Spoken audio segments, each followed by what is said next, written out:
Hello बच्चों, let's take the question हमसे कह रहा है इनमें से कौन से केस में मिक्स करने पर स्ट्रॉन्ग एसिड और बेस को 1n कंसेंट्रेशन पे जो टेम्परेचर इंक्रीज होगा वो हाईएस्ट होगा, राइट।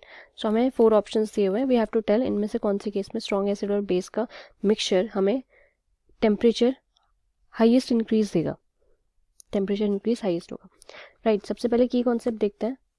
तो जो की कॉन्सेप्ट है it is based on increase in temperature.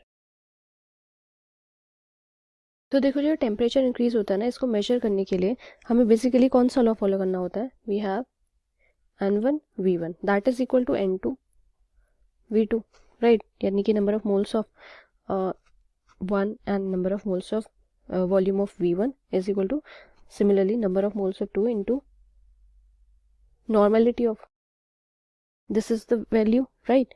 अब क्योंकि देखो यहाँ पे हमारे पास दोनों की वैल्यू जो कंसेंट्रेशन है वो n 1n दे रखा है, सो वी कैन से ये तो हमारा n तो कैंसिल आउट हो जाएगा, n is equal to n, so we have V1 is equal to V2, right. तो वॉल्यूम 1 वॉल्यूम 2 के बराबर जब होगा, सो वी कैन से कि उस टाइम पे हमारी इंक्रीज जो होगा हाईएस्ट होगा। और ऑल्सो वी कैन से मोर अमाउंट ऑफ एसिड, और जितना ज़्यादा more amount of acid react करेगा, reacts with equal amount of higher amount of heat,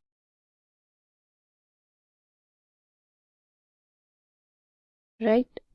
that is कि उसका जो हाई टेम्परेचर होगा उसकी बात हो रही है, हायर टेम्परेचर,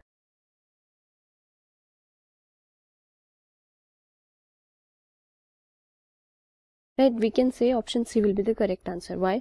देखो, इक्वल वॉल्यूम तो हमारे पास ए में भी है, बट हमारे पास जो हायर अमाउंट है that is in option number C, and hence we can say option C will be the correct answer to the question according to the statement given. I hope you understood. Thank you students.